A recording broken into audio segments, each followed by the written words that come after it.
6 aircraft in 24 hours. That's the number the Pentagon is not announcing publicly. That's the number that should make every American defense planner understand that the operational assumptions governing U.S. air power in the Middle East just collapsed. Not degraded, not challenged, collapsed.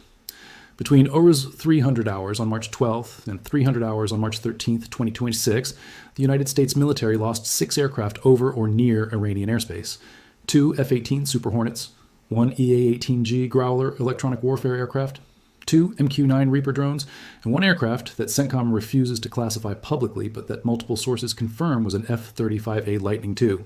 6 platforms, 24 hours. All to the same weapon system. Let me tell you exactly what that means. The weapon is called the 358 SAM, Surface-to-Air Missile, Iranian designation. NATO has not assigned it a reporting name yet because Western intelligence did not know it existed until it started killing American aircraft 3 days ago. The 358 is not a traditional surface-to-air missile. It is a loitering munition adapted for air defense. That distinction matters. A traditional SAM launches, flies a ballistic or semi-ballistic trajectory toward a predicted intercept point, and either hits the target or misses based on whether the prediction was accurate. The 358 does not predict. It hunts. After launch, the missile climbs to altitude, deploys small wings, and begins a search pattern over a designated area. It can loiter for up to 30 minutes. While loitering, it uses a combination of infrared sensors and passive radar detection to identify aircraft. When it finds a target, it maneuvers toward it, not toward where the target will be, toward where the target is right now, and it keeps maneuvering until impact. The operational implications are catastrophic for U.S. air operations. American pilots are trained to defeat surface-to-air missiles through evasive maneuvers, chaff, flares, and electronic countermeasures. All of those tactics assume the missile is flying toward a predicted intercept point. If you change your flight path, the missile misses. The 358 does not miss when you change your flight path. It changes its flight path too. Chaff and flares work by creating false targets that are hotter or more radar reflective than the actual aircraft. The missile's seeker locks onto the chaff or flare instead of the plane. The 358 uses infrared imaging that can distinguish between an aircraft engine and a flare. It does not lock onto false targets. Electronic countermeasures work by jamming the missile's guidance radar or spoofing it with false information. The 358 uses passive detection. It does not emit radar signals that can be jammed. It listens for the radar emissions from the aircraft's own systems and homes on those emissions. Let me walk you through what happened to the first F-18 that went down. March 12th, 03:47 hours. An F-18E Super Hornet operating from the USS Dwight D. Eisenhower in the Red Sea crosses into Iranian airspace as part of a strike package targeting Iranian missile production facilities near Bandar Abbas.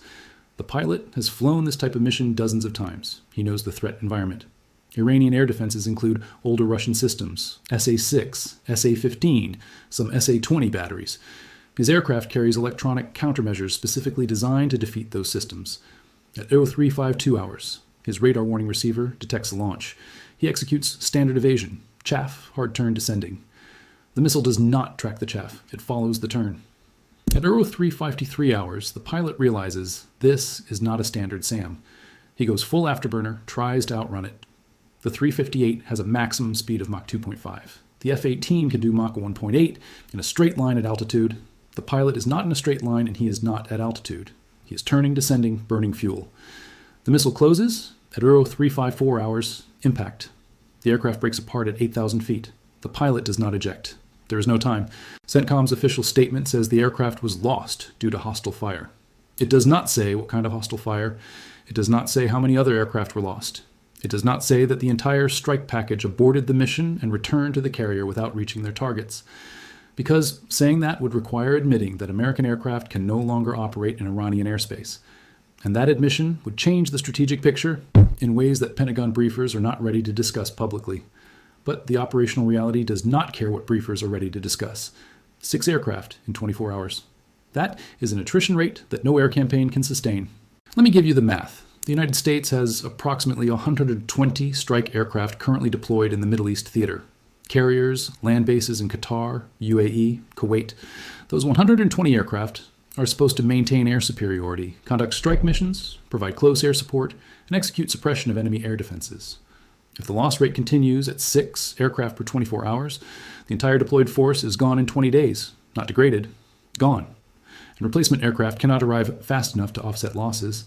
It takes weeks to deploy a squadron from the continental United States to the Middle East. It It takes months to replace experienced pilots. The Iranians are killing platforms and crew faster than the logistics system can regenerate capability. The 358's unit cost is estimated at $50,000. That is not confirmed. Iranian defense industry does not publish pricing. But based on the components, the size, the complexity, $50,000 is a reasonable estimate. The F-18 Super Hornet costs $70 million per aircraft. The EA-18G Growler costs $85 million. The MQ-9 Reaper costs $32 million. The F-35A costs $110 million if you include development costs amortized over the production run. Add it up. 2 F-18s, $140 million one Growler, $85 million 2 Reapers, $64 million one F-35, $110 million total, $399 million in aircraft lost. The missiles that killed them cost approximately $300,000. That is the cost exchange ratio. Iran is trading $50,000 missiles for $70 million aircraft.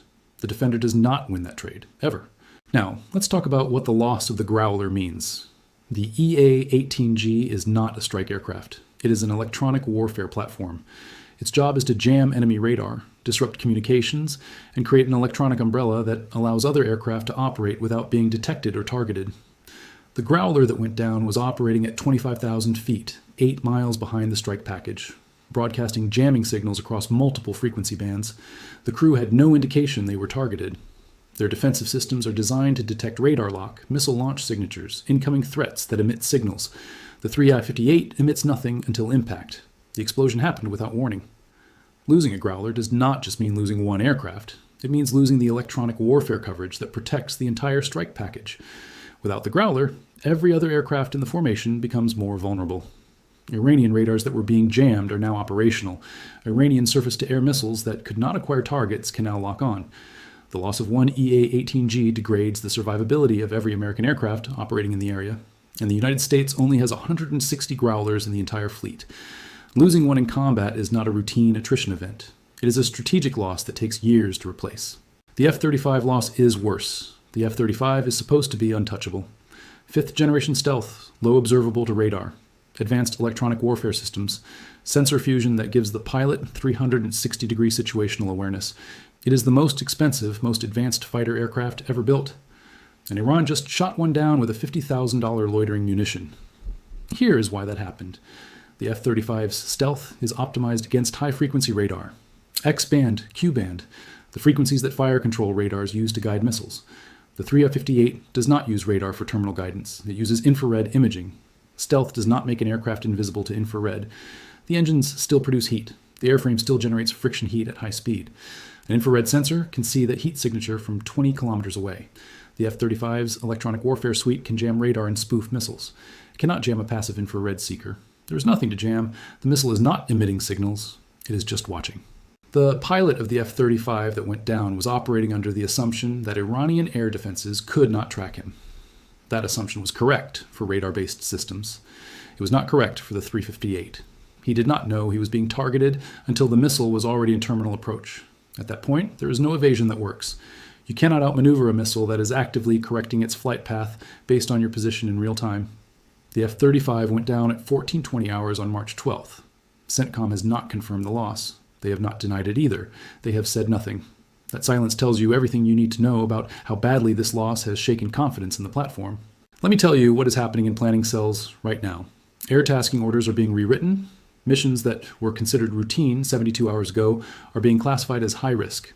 Strike packages that used to include 4 aircraft now require 8 because planners are assuming 50% attrition. And even with those changes, mission success rates are dropping. Because you cannot suppress Iranian air defenses when the air defense system is a $50,000 loitering munition that you cannot detect until it is already killing you.